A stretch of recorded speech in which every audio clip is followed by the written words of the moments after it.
एक बहुत बड़ी जूते बनाने वाली कंपनी का मालिक बहुत परेशान था। उसका बिजनेस डूब रहा था। हार कर उसने अपने दो सबसे काबिल सेल्समैन आर्यन और कबीर को बुलाया। उसने उन्हें एक सुदूर द्वीप आइलैंड पर भेजा और कहा, जाओ और देखो क्या वहां हमारे जूतों का कोई भविष्य है।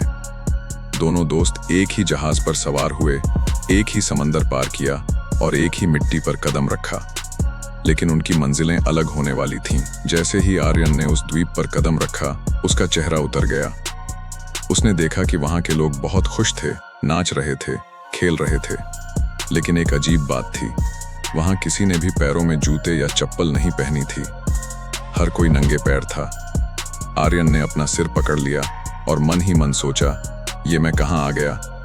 यहाँ के लोग तो आदिवासियों की तरह रहते हैं, इन्हें जूतों का मतलब भी नहीं पता। ये खरीदेंगे क्या? उसने तुरंत अपने मालिक को फोन लगाया। सर, यहाँ आना समय की बर्बादी है। यहाँ कोई जूता नहीं पहनता, इसलिए यहाँ एक भी जूता नहीं बिकेगा। मुझे वापस बुला लीजिए। लेकिन वहीं कबीर की आंखों में एक अलग ही चमक थी। उसने भी वही नंगे पैर देखे, वही लोग देखे, लेकिन उसकी सोच आर्यन से बिल्कुल अलग थी। कबीर को वहां समस्या नहीं, एक बहुत बड़ा मौका, अपॉर्चुनिटी दिख रहा था। उसने मालिक को फोन किया और चिल्लाकर कहा, सर जल्दी कीजिए, जितने जूते गोदाम में हैं सब यहाँ भेज दीजिए। यहाँ करोड़ों का बिजनेस होगा, क्योंकि यहाँ अभी तक किसी के पास जूते नहीं हैं। हमारे पास पूरा का पूरा मार्केट खाली पड़ा है। आर्यन अगली फ्लाइट से वापस घर लौट गया। वह अपनी पुरानी जिंदगी और पुरानी शिकायतों में व्यस्त हो गया, लेकिन कबीर वहीं रुक गया। शुरुआत आसान नहीं थी। कबीर ने गांव के मुखिया से मुलाकात की। उसने उन्हें समझाया कि नंगे पैर चलने से पैरों में चोट लगती है, संक्रमण होता है। उसने खुद अपने जूते पहनकर कांटों और पत्थरों पर चलकर दिखाया। धीरे धीरे लोगों की सोच बदलने लगी।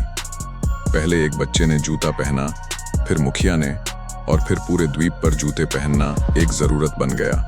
देखते ही देखते उस द्वीप पर कंपनी का सबसे बड़ा शोरूम खुल गया। एक साल बाद आर्यन फिर से कबीर से मिला। कबीर मुस्कुराया और बोला, आर्यन, ये किस्मत का खेल नहीं है। जिस दिन हम यहाँ उतरे थे, तुमने देखा कि यहाँ कोई जूते नहीं पहनता, इसलिए बिजनेस नहीं होगा। मैंने देखा कि यहाँ कोई जूते नहीं पहनता, इसलिए सबको जूते पहनाए जा सकते हैं। दोस्तों, इस कहानी का सीधा सा सच यही है, हमारी जिंदगी वैसी नहीं होती जैसे हमारे हालात होते हैं। हमारी जिंदगी वैसी होती है जैसी हमारी सोच होती है। अगर आप अपनी मुश्किलों को दीवार समझेंगे तो वो आपको रोक देंगी, लेकिन अगर आप उन्हें सीढ़ी समझेंगे तो वही आपको ऊपर ले जाएंगी। याद रखिए, सोच बदलो तो सितारे बदल जाएंगे, नजर बदलो तो नज़ारे बदल जाएंगे।